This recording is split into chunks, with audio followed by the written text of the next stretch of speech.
Agora você viu antes, já viu tudo antes, não tem mais pergunta boa, pastor, né?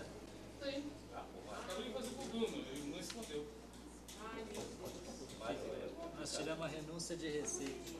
Cadê a renúncia de receita que estava no valor, nunca mais substituiu? Não renunciar a receita nenhuma mais. Sumiu? Sumiu? A receita virou vício, tornou o que somar receita? Nós não vamos renunciar a receita nenhuma Acho que mais. ele renunciou à renúncia.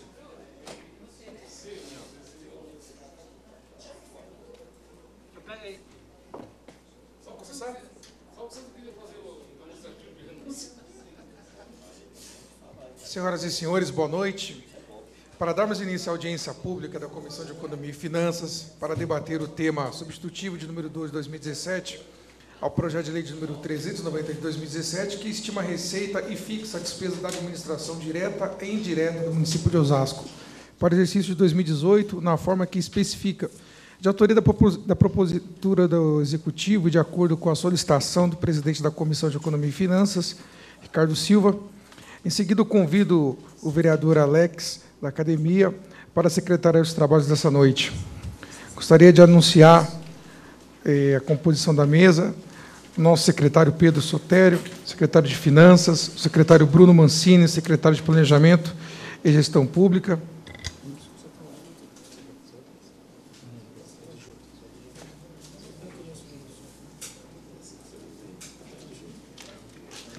Também na mesa o doutor Luiz Henrique, secretário adjunto da CEPLAG, e o nosso secretário, sempre vereador dessa casa, vereador Alex, da Academia. Fazem parte da Comissão de Economia e Finanças os seguintes vereadores: eu, o vereador Ricardo Silva, o vereador Alex, o vereador Batista, Comunidade, o vereador Pelé da Cândida e o vereador Ralph Silva.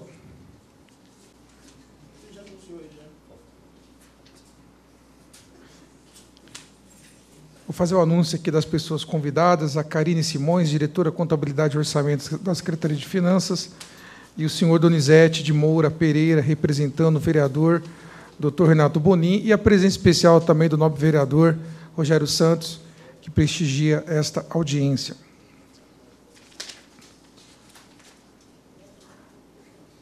Solicito agora que o secretário faça e proceda à leitura do ofício de número 119 de 2017, por gentileza. Boa tarde a todos. Quem aqui está na casa, quem nos assiste pela TV, pela internet. Nobre presidente, temos o ofício da comissões de número 119 de 2017, ao excelentíssimo senhor doutor Alessandro Lindoso, presidente desta casa, sobre o assunto da audiência pública. Informo a Vossa Excelência sobre a realização de audiência pública no dia 29 de novembro de 2017, às 19 horas, no plenário Tiradentes, pela Comissão de Economia e Finanças, sobre o tema de substitutivo número 2 de 2017, ao projeto de lei de número 390 de 2017, que estima a receita fixa e despesas da administração direta e indireta no município de Osasco, para exercício de 2018, na forma que especifico de autoria do Poder Executivo, conforme solicitação do presidente da comissão. Assim, solicito para a realização dos eventos, convocação de funcionários para serviços de coordenação da audiência, recepção, confecção de fichas de livros, de presenças, som, mídias, TV e fotos de gravação e cópia e limpeza. Solicito ainda que seja enviado o convite através de e-mails a todos os vereadores para a ciência aos membros da presente comissão. Assinado, senhor Jefferson da Silva, Ricardo da Silva, presidente da Comissão de Economia e Finanças. Tem aqui sobre a mesa também, nobre presidente, ofício de alguns vereadores. 2 ofícios. Ofício de número 190 de 2017, do nobre vereador Renato Bonin. Recebi com satisfação o convite para participar da audiência pública do projeto de lei de número 390 de 2017, por solicitação da Comissão de Economia e Finanças. Lamentavelmente, não poderei participar por compromisso assumido anteriormente. Assinado o vereador Renato Bonin. Também tem um ofício do vereador Ralph Silva, ofício de número 918 de 2017. Senhor presidente, a todos os participantes da audiência pública sobre a lei orçamentária para debater o substitutivo 12 de 2017 do projeto de lei 390 de 2017. Venho desejar uma ótima audiência, porém, infelizmente, não poderei comparecer por compromisso assumido anteriormente. Assinado Ralph. Era esses os ofícios, nobre presidente.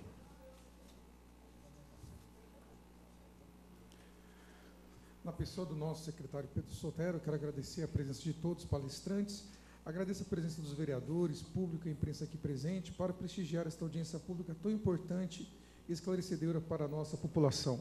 Informamos que esta audiência está sendo transmitida ao vivo pela TV Câmara, canal 7 da Operadora NET e canal 3 da Cabonet Digital.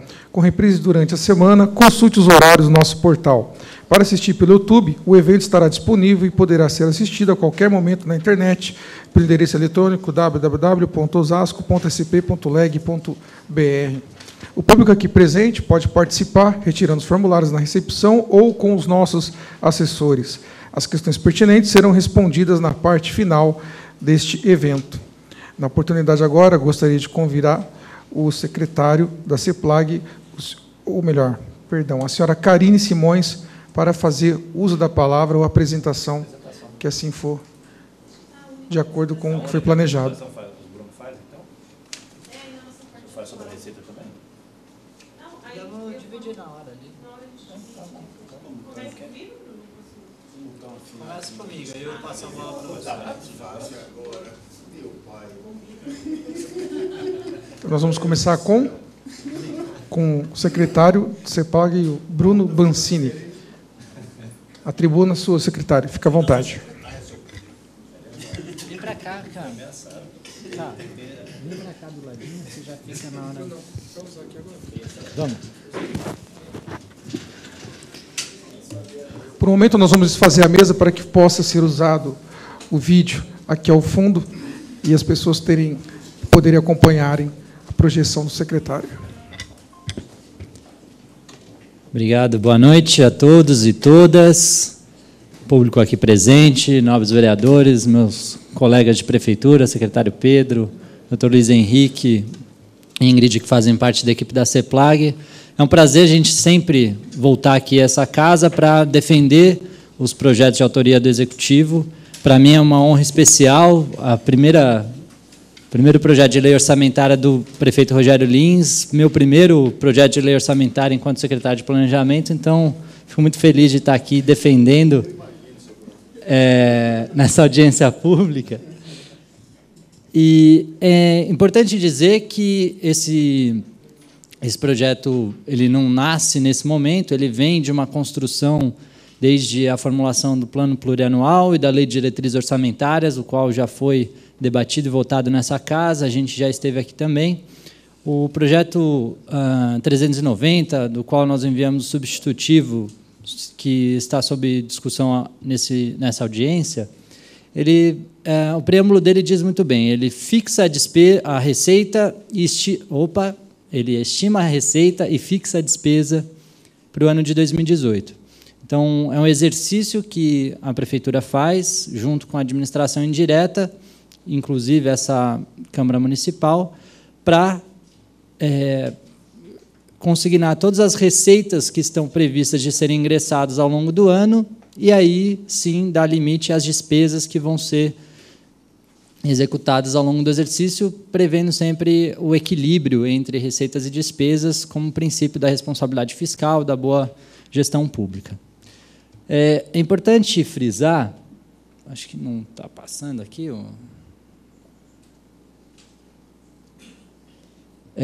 que quando a gente está falando do orçamento, a gente está falando de uma peça que ela é, ao mesmo tempo, uma peça contábil, orçamentária, propriamente dita, mas ela é uma peça gerencial, é uma peça econômica, é uma peça política e, por fim, é uma peça legal, é uma lei municipal que precisa ser cumprida e será cumprida ao longo de todo o exercício de 2018. Isso faz com que seja uma peça complexa do ponto de vista do seu entendimento, e a ideia é que a gente tente aqui facilitar alguns elementos que estão no projeto de lei, que deve ser apreciado e aprovado por essa casa, e que, especialmente para a população, que a população possa acompanhar essa execução do orçamento ao longo do ano, que, a partir do princípio da transparência, a gente consiga estar mais próximo da sociedade, em que vai observar que, a partir do orçamento, é que são executadas todas as políticas públicas, né? Para a gente ter essa casa aqui funcionando, para as políticas públicas se materializarem, é preciso de uma boa execução orçamentária.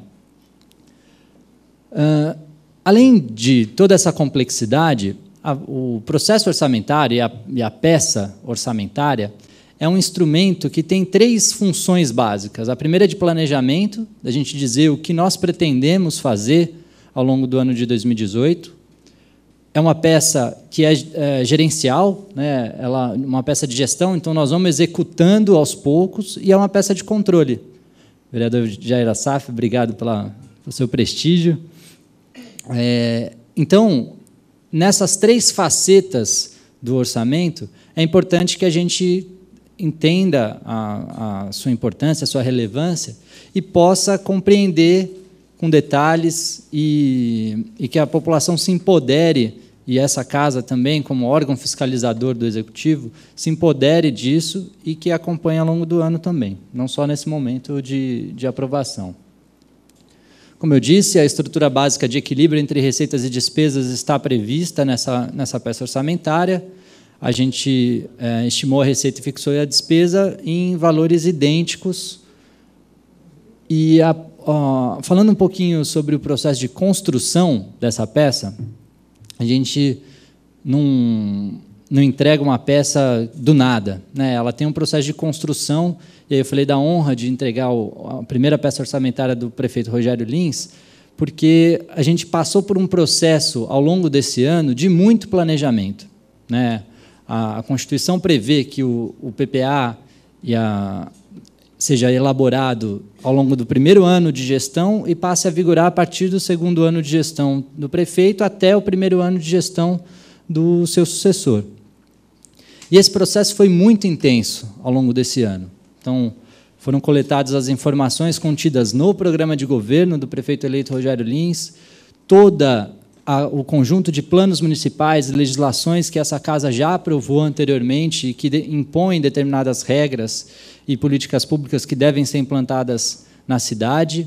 Foram feitos inúmeros diagnósticos municipais em cada uma das áreas de governo para que a gente identifique, de fato, quais eram as reais necessidades para melhor aplicar o dinheiro público. E aí foi convertido tudo isso numa peça de planejamento, que não era ainda um planejamento orçamentário, era um planejamento estratégico, com objetivos, com resultados que a cidade precisava e espera alcançar ao longo dos próximos 4 anos, em que a gente precisava materializar na linguagem orçamentária. A linguagem orçamentária não é uma linguagem fácil. Como eu disse, né, com toda a sua complexidade jurídica, contábil, econômica, a gente precisa fazer essa tradução da lógica da estratégia para a lógica do orçamento. Isso está construído nessas peças orçamentárias que já foram analisadas e apreciadas por essa casa, o PPA, que vigora de 2018 a 2021, e a Lei de Diretrizes Orçamentárias, que, de alguma forma, é a mãe da Lei Orçamentária Anual que a gente está apreciando agora. Nós dividimos o nosso planejamento em 11 eixos estratégicos, com as principais políticas públicas que serão executadas pelas secretarias e autarquias municipais da administração indireta. Esses objetivos constituíram os programas orçamentários, e cada um desses programas tem o seu escopo, a sua justificativa e as metas de indicadores que precisarão ser alcançados, nós veremos alguns aqui, e as ações orçamentárias, que aí sim é o que nós vamos fazer, né? O que a Prefeitura, a Câmara Municipal, a FITO, o IPMO pretendem realizar ao longo do ano de 2018 e no PPA, né, a partir de 2019 a 2021 também, com os resultados que a gente pretende alcançar. Esse é um mapa estratégico, a ideia é que ele já está disponível na internet, na página da Prefeitura, para que seja consultado em detalhes. Aqui eu trouxe só para que todo mundo consiga visualizar. Aí na TV está aparecendo. E essas caixinhas verdes são os objetivos estratégicos de cada um dos 11 eixos temáticos. Todos eles tentam constituir uma cidade no futuro que seja mais humana, mais inclusiva, que gere mais igualdade para todos. Nosso planejamento estratégico está sob a égide de 3 grandes diretrizes que o prefeito Rogério Lins impôs a todos no seu governo. Então, a primeira é trabalho e compromisso com o cidadão, a segunda, orgulho de ser osasquense, e a terceira é Osasco Cidade Renovada. Na verdade, a segunda, Osasco Cidade Renovada, é a terceira, orgulho de ser osasquense. Mas é a ideia de resgatar um pouco do orgulho da gente ter uma cidade igual para todo mundo. Para vocês entenderem um pouquinho de como é a lógica que está sendo imposta para esse planejamento, aqui está, dentro do eixo saúde, um dos objetivos principais, que é o de fortalecer a atenção básica como ordenadora do sistema, priorizando as populações vulneráveis. Eu frisei ali o fortalecer a atenção básica, porque hoje a gente tem uma cobertura de apenas 48% da cidade na atenção básica, e a gente sabe que a atenção básica é a primazia da atenção em saúde, que previne e garante que a gente tenha melhores condições ambulatoriais e até hospitalares. A ideia é que a gente amplie essa cobertura para até 65% em 2021, e isso já começa em 2018, chegando a 50%, e aí 55%, 60% e 65% sucessivamente. Além de fortalecer a atenção básica, a gente está priorizando as populações vulneráveis. Então, a gente está tentando expandir, mais do que dobrar, já a partir do ano que vem, a cobertura das condicionalidades dos beneficiários do programa Bolsa Família, que precisam ter as crianças vacinadas com acompanhamento da estratégia de saúde da família. Então, além de fortalecer a atenção básica, tem o foco nas populações vulneráveis. A meta é subir de 31% para 73% já a partir do ano que vem. É uma meta bastante ousada, mas que pode ser alcançada com esforço e dedicação das equipes, né? Quando a gente vai olhar para o programa orçamentário, eu trouxe aqui no caso da educação, a gente está trabalhando com um programa de ampliação do acesso e melhoria da qualidade do ensino infantil, a educação infantil de 0 a 5 anos. Nesse caso, a gente está querendo identificar qual o percentual de crianças de 0 a 3 anos que vão estar matriculadas em creches. A gente precisa chegar até 2021, de acordo com o nosso planejamento, em 50% de todas as crianças da cidade de 0 a 3 anos matriculadas nas vagas de creche, que a gente oferece a partir de creches da própria prefeitura, algumas que são de organizações sociais parceiras, e, a partir do ano que vem, com o Mundo da Criança, um grande projeto de implantação de educação infantil na FITO também. Então, a ideia é já aumentar em mais de 10% para 2018, chegando a 40%, até chegar em 50% em 2021. Da mesma forma, não adianta só ampliar as vagas sem garantir a qualidade. Hoje, nós não temos nenhum mecanismo de avaliação da educação infantil. A ideia é que a gente passe a ter essa avaliação, o percentual de creches e pré-escolas avaliadas, que passe dos atuais 0, né, nenhuma escola tem processo de avaliação na educação infantil, para 50% já em 2018, até chegar em 100% em 2021. Então, sempre o foco de ampliar o acesso, mas sempre garantindo a qualidade. E aí, eu até estive aqui na Câmara recentemente para discutir com os vereadores, suas assessorias, de como entender o orçamento. E é relativamente simples, quando a gente olha todos aqueles números codificados, que o que está sendo dito ali é a resposta para essas perguntas, né? Então, quando a gente estiver olhando um programa orçamentário, uma codificação programática do orçamento, a gente está olhando para as respostas dessas perguntas. Então, o que vai ser feito, por que vai ser feito, quantos disso vão ser feitos, onde, como, quem vai fazer, por quanto e quando. Então, assim fica mais fácil da gente entender. Então, quando a gente está falando de educação infantil, por exemplo, a gente está falando de implantação de novas creches, porque a gente tem a necessidade de criar pelo menos 1.800 vagas para o ano que vem, em 10 unidades, algumas delas construídas já, outras reformadas e algumas sendo implantadas numa remodelagem, como é o caso da FITO. nos bairros em que a gente tem maior demanda, a partir da elaboração de projetos e contratação de empresas de engenharia para construção, por exemplo, na Secretaria de Educação e na FITO, nesse caso, né, específico da educação, por aproximadamente 36 milhões de reais, eu não estou vendo ali o número, vereador Ricardo Silva, e no ano de 2018. Então, toda essa codificação que está escrita aí em várias páginas do orçamento, estão respondendo inúmeras dessas perguntas sucessivas vezes. Então, é importante que a leitura seja interpretada dessa forma. Eu vou passar para a Karine, para que ela vá falando um pouquinho sobre a projeção da receita, e aí a gente volta para falar um pouco do detalhamento de como está a despesa logo na sequência.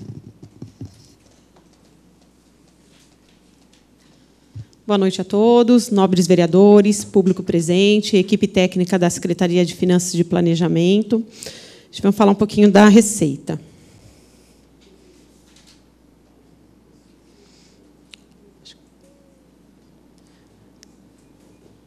Eu vou inverter aqui um pouquinho a ordem, né? Essa aqui é uma tabela explicativa, ela consta até, acho que ela é o anexo 8, né, da Lei do Orçamento, e eu achei bacana trazer ela para que ela é um pouco resumida também, para não ficar muito cansativo. Mas aqui, basicamente, são as principais receitas, né, dividida em receitas correntes e de capital, né, as duas categorias de receita, e é o arrecadado nos 2 últimos exercícios, o que está previsto para 2017 e o que está previsto para 2018, né? Essa proposta agora que a gente trouxe para 2018. Então, a gente vê que teve um avanço, né, na arrecadação do exercício de 2016 para 2015, e a gente vem numa crescente na arrecadação tributária das nossas receitas. Aqui tem muitas receitas próprias, que depois eu volto no slide anterior, que é o poder do município em arrecadar, né? E aqui são as transferências, as receitas de capital, né? Aqui eu não trouxe o que orçou, aqui eu trouxe o que realmente arrecadou. E você viu que a gente não tem concretizado as operações de crédito que foram previstas e as alienações bem abaixo também. E a gente vinha mantendo isso, né? A gente vem tentando essas operações, a gente vem incluindo na lei do orçamento, e a gente incluiu valores assim bem altos na primeira proposta. Então, basicamente, essa revisão da receita, ela não atingiu a nossa capacidade de arrecadação aqui, as nossas receitas correntes. Foram bem poucas aqui as alterações. Aqui tem bastante projetos, depois acho que o Pedro até explica melhor aqui, alguns projetos da Secretaria de Finanças para aumento de arrecadação, mas o nosso poder de arrecadação ele vem numa crescente. E a gente não alterou, mas a gente reviu, basicamente, as operações de créditos previstas, né, para o exercício, e também reviu o valor que a gente previu de alienação, que tem uma vinculação aí direta com o pagamento de precatórios. Então, a gente tinha previsto um valor alto, mas a gente acabou adequando no próprio orçamento e acabou diminuindo essa previsão. Então, aí parece que é um impacto grande essa diminuição. Mas, basicamente, nas receitas correntes tributárias não foi alterado muita coisa. Mais foram as transferências, que não vêm se concretizando também nos últimos anos, elas vêm em valor bem abaixo do orçado, em operações de crédito e alienação de bens. E aí, a média geral aqui do orçamento, em relação à proposta de 2017 para 2018, é 7% no geral. Mas, se a gente ver o crescimento aqui das receitas próprias, é 13%. Aqui é um resumo das principais receitas, né, em milhões aqui. O ISS que cortou aqui, mas acho que aqui é em torno de 600, né? E aqui é das maiores que a gente vem arrecadando. Aqui são as outras receitas. ICMS aqui está na faixa dos 400, né, Bruno? O IPTU, aqui o Fundeb, outras taxas e contribuições. Aí vem IPVA, SUS, FPM, as transferências voluntárias. Não estou enxergando a próxima. As operações de crédito e o TBI. Aí depois a gente pode até discutir melhor. Eu trouxe outros números aqui também. E aí a gente pode responder outros questionamentos. Muito obrigada.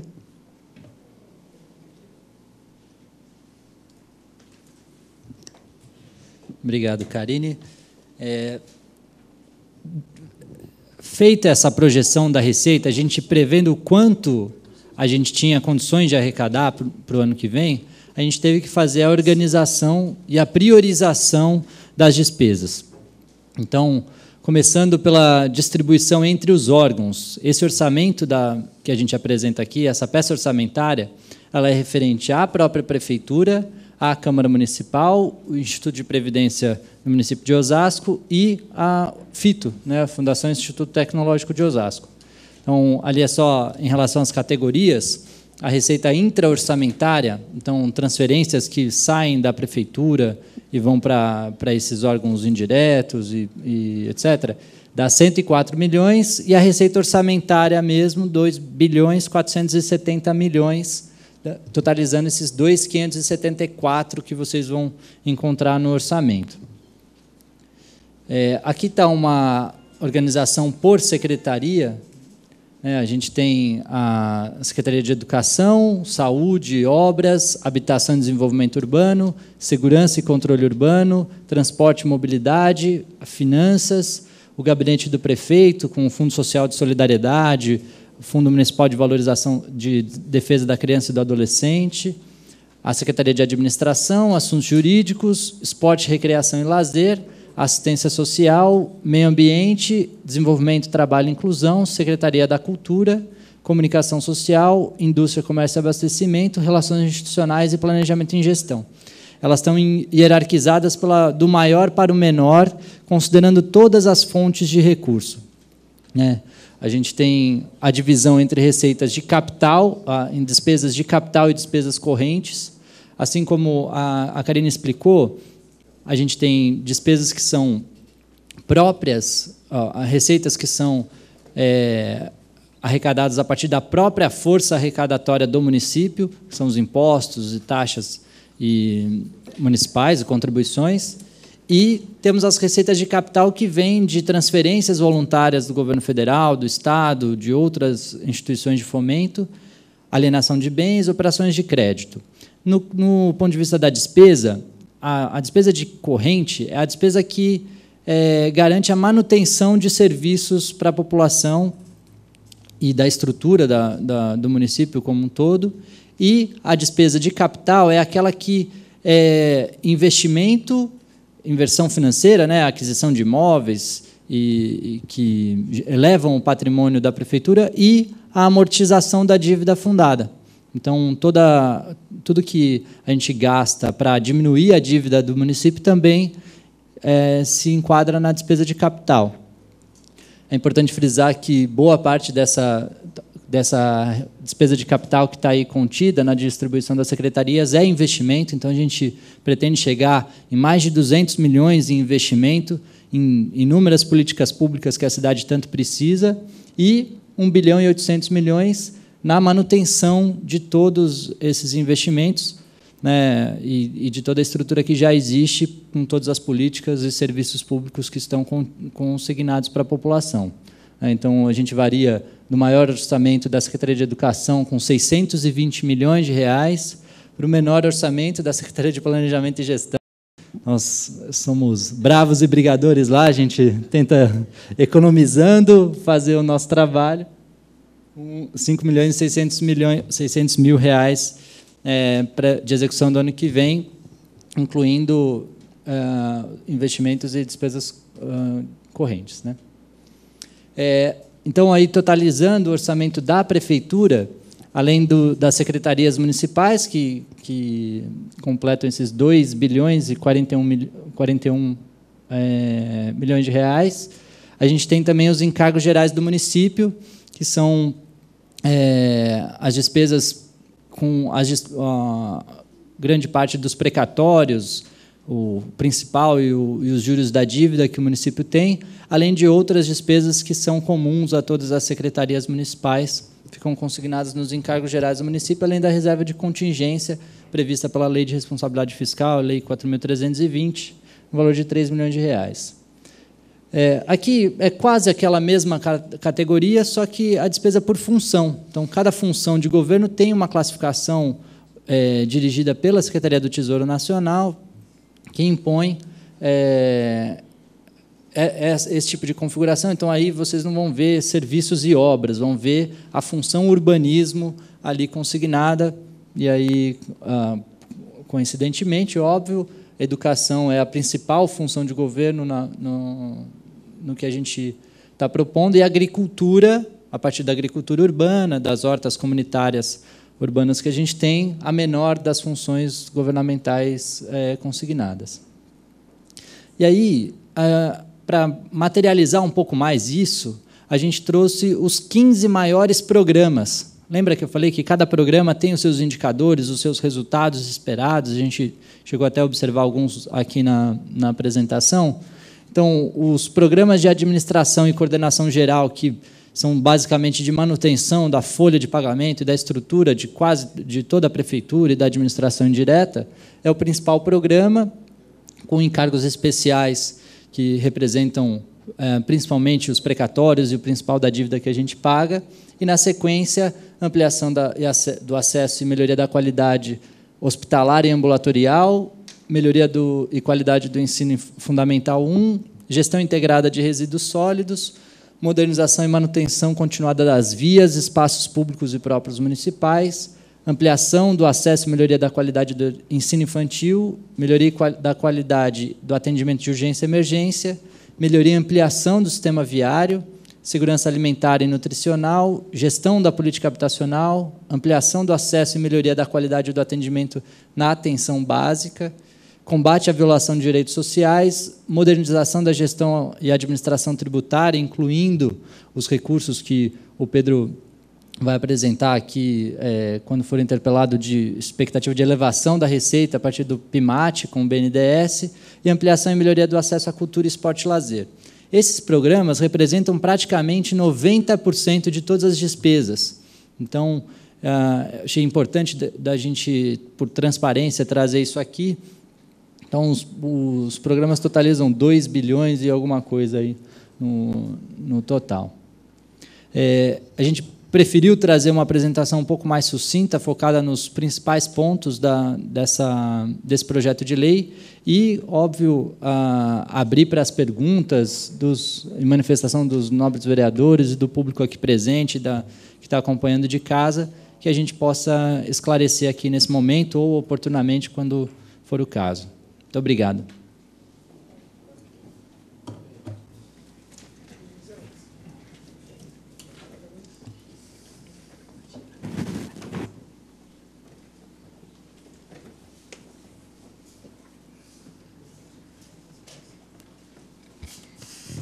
Obrigado, secretário Bruno. Obrigado também a Karine. Antes da continuidade, quero ressaltar a presença amiga dos vereadores Nida Pizzari e também o vereador Jair Assaf. Quero convidar agora para que faça uso da palavra e possa dar continuidade a essa demonstração o secretário de Finanças, Pedro Sotero. Boa noite. Boa noite, presidente Carlos Silva, secretário Alex, sempre presidente Jair Assaf, Nida Pizzaria, Rogério Santos, prazer aí pela presença, agradeço. Cumprimentar meus companheiros de prefeitura, Bruno, Luiz Henrique, equipe de finanças, a Karine, recém-possada aí na diretoria. Vou falar um pouco da questão da receita, que normalmente é sempre aquilo que vem à tona, sem entrar em grandes detalhes, porque a gente teve que refazer a LOA, né? E a gente fez primeiro a LOA em cima de um cenário que era uma redistribuição do ISS, que a gente iria perder uma parte significativa dos recursos que vinham para Osasco. Tivemos notícia de que foi ajuizada uma ação direta de inconstitucionalidade no Supremo, questionando, e que deve estar saindo uma decisão nos próximos dias. Essa decisão impacta diretamente na LOA que foi apresentada, então estamos contando com o êxito do processo, porque, afinal de contas, é o que a gente tem que defender, é o que é melhor para a cidade, e também com a notícia que tivemos hoje de que foi aprovado em primeira instância, no primeiro turno, né, o julgamento da PEC dos precatórios, o que vai melhorar a nossa capacidade de investir mais em serviços públicos de saúde, de infraestrutura urbana, enfim. Então, a gente sempre trabalha com a LOA com uma expectativa da receita que é a gente se esforça para cada vez mais diminuir a distância entre o que a gente estima com o que é materializado. Ano que vem, se essa ADIM for julgada procedente e suspender algumas alterações, a gente deve ter um impacto positivo sem fazer nada de mais de 100 milhões de reais no aumento do ISS, só por conta da redução da base de cálculo que a lei federal mudou. Então, como tem gente que ainda não acompanhou a discussão toda, no final do ano passado, acho que 2015, ou no começo de 2016, eu não me lembro exatamente a data, foi aprovada a Lei Complementar 157 no governo federal. E essa lei complementar acabou com a base redutora de cálculo que os municípios tinham sobre o ISS, ou seja, o ISS passa a ser, no mínimo, 2% em qualquer cenário. Isso faz com que a gente tenha um aumento direto na arrecadação naqueles contribuintes que se valiam desse tipo de benefício. E também traz um pouco, além dessa mudança de ter o mínimo de 2%, ampliou a base do que nós podemos ou devemos tributar. Fomos agora recentemente criticados, primeiro o prefeito da capital, João Dória, porque estão falando que cobramos a lei do Netflix, e o fato é que a gente é obrigado a seguir a normativa federal. Então, a partir do momento que a norma federal coloca que determinados serviços são passíveis de tributação pelo município, a única opção que nós temos é de cobrar uma alíquota que varia de 2% a 5%. Não tem outra opção. E nós mandamos a cobrança em 2%. Ou seja, das opções que nós tínhamos, a menor foi a adotada para evitar justamente que viesse ter algum impacto no usuário, né? Também não é verdade dizendo que isso vai encarecer o serviço, porque imagino que hoje essas empresas recolham os impostos. Então, o que, na verdade, está mudando é a base. Se as empresas estão sediadas, por exemplo, em São Paulo, lá é 5%. Se elas vierem para cá, vai ser 2%. Então, em tese, o valor ficaria mais barato. É lógico que nem sempre a gente tem a oportunidade de explicar isso, né? Porque a matéria, muitas vezes, é muito mais sensacionalista do que efetiva, mas pode ser que tenha uma redução para o consumidor. E é bom o consumidor e os órgãos de proteção ao consumidor ficarem atentos a isso, né? Porque nem sempre toda mudança tributária onera. E, no nosso caso, a gente está cobrando a menor alíquota possível. Então, na pior das hipóteses, seria mantido o custo final ao consumidor, na pior das hipóteses. Então, todos esses ajustes que estão sendo feitos fazem com que a gente possa estimar esse aumento da receita. Então, esse aumento que a gente está propondo é um aumento real. Fora isso, a gente está dentro das ações do PIMAT. O PIMAT ele é um programa que o BNDES financia para a gente qualificar e investir na melhoria da máquina pública. Ele financia investimentos em sistemas. Então, a gente está fazendo um investimento grande agora em sistema que vai diminuir ainda a evasão fiscal. A gente sabe que o principal problema de Osasco, e eu vou falar isso todas as vezes que eu vier aqui, porque a gente ainda não conseguiu enfrentar, é a da evasão fiscal. Muita gente não recolhe imposto em Osasco, recolhe em outros municípios. Muita gente. Quando eu falo muita gente, estimativas nossas variam em torno de 300 a 600 milhões por ano, de uma atividade econômica aqui, e de pessoas que, por uma, enfim, não convém entrar no caráter de ninguém, mas por questões pessoais, resolvem recolher em outros municípios e acaba prejudicando diretamente o município. Então, a gente vai continuar combatendo. Temos alguns projetos de leis que estão aqui nessa casa, e eu, mais uma vez, peço apoio para que eles possam ser apreciados ainda nesse exercício, que também mudam algumas sistemáticas de cobrança. A gente está prevendo um aumento da receita, e é importante deixar isso claro, que a gente, em momento algum, está propondo aumento de alíquota de imposto. Não estamos. A gente vai ter esse fim da redução, que já era do governo federal. Estamos com algumas empresas que estão se mudando aqui para Osasco, e que a gente imagina que, ao longo do ano, a gente vai poder fazer o anúncio formal das atividades. E estamos contando com a diminuição da evasão fiscal. Isso está gerando o aumento da receita. Estamos revendo, de fato, algumas taxas, porque a gente tem um sistema tributário torto e isso realmente impacta aqui, mas acho que isso até aí também não vai gerar nenhum grande impacto para o consumidor. Acho que taxa, só para deixar claro, paga quem usa o serviço, né? Então, não é distribuído a todo mundo. Então, quem usa o serviço vai começar a pagar um preço justo. Temos taxas que estão tão defasadas que, quando você vai olhar o entorno, a gente não cobra 10% ou 20% do que se paga no entorno. E é óbvio que isso beneficia, enfim, indevidamente, ao usuário daquele serviço. A gente está propondo essas correções e eu conto sempre com o apoio da casa. Mais uma vez, eu queria agradecer a oportunidade.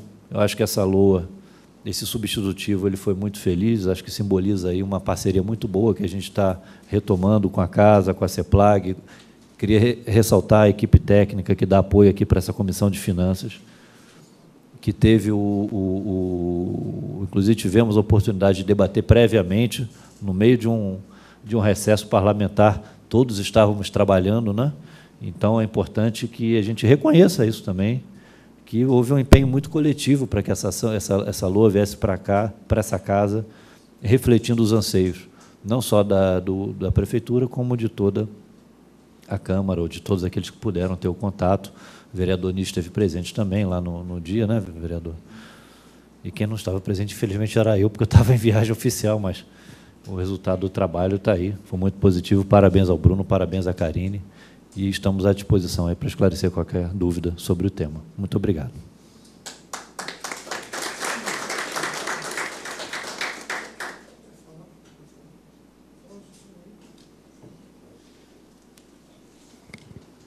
Perfeito. Secretário, agradeço o esclarecimento e a gente pode aqui observar o planejamento que o senhor tem quando se fala da questão tanto da carga tributária quanto as taxas e outras atividades que, por outrora, como bem explicado aqui, não tem trazido retorno, como o senhor disse, estimado, para que nossa receita ela possa aumentar de acordo com aquilo que nós oferecemos através dos serviços. Bom, gostaria de passar agora para as perguntas.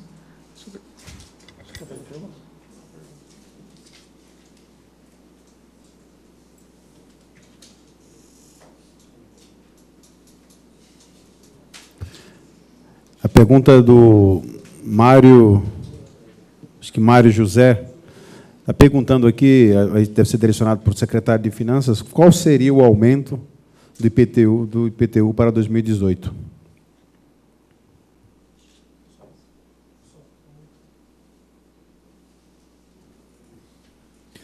Bom, obrigado pela pergunta. A gente não tem aumento de IPTU, só está corrigindo pela inflação. A inflação estava em pouco mais de 1%.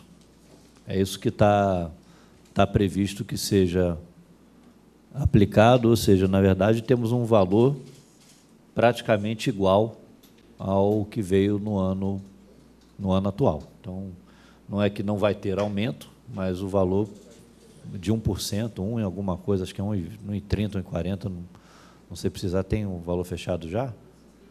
A gente está fechando agora esses dias, porque o período 12 meses, mas o acumulado está isso, 1,4, 1,5, é praticamente 1%, o que não vai gerar nenhum impacto, imagino, significativo. Obrigado.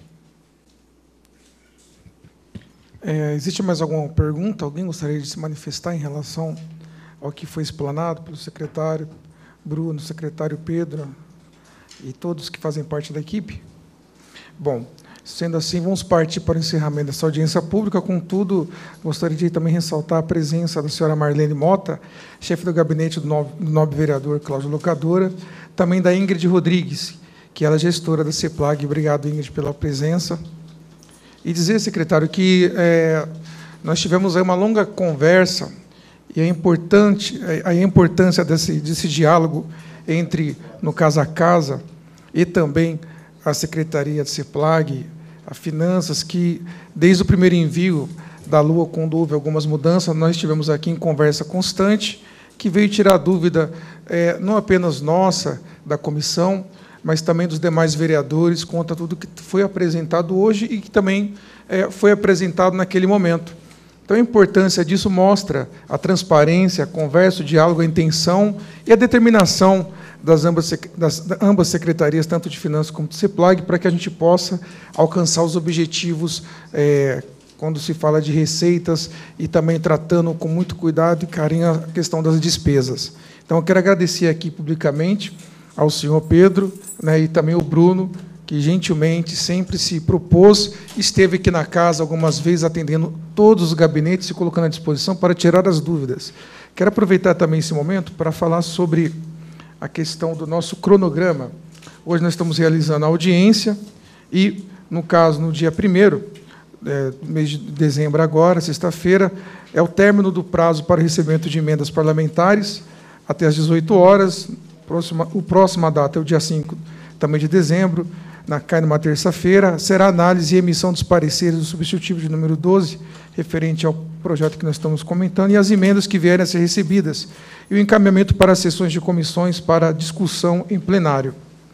Essa é a agenda que segue a questão do cronograma da votação do projeto. Quero fazer o encerramento agradecendo aqui aos palestrantes, aos vereadores, à imprensa e ao público presente nesta audiência pública. Informamos que esta audiência foi transmitida ao vivo pela TV Câmara Osasco. Para assistir a reprise, consulte a programação em nosso site, www.osasco.sp.leg.br. Agradeço à sessão das comissões pela organização a ser realizada esta audiência pública e aos assessores dos vereadores que colaboraram para a realização deste evento, e também dos funcionários daqui da casa que sempre, gentilmente, com muita competência, têm nos auxiliado e ajudado para realizar todas as audiências, quanto também sessões solenes. Do mais, eu desejo uma boa noite e, mais uma vez, agradeço pela presença. Até a próxima.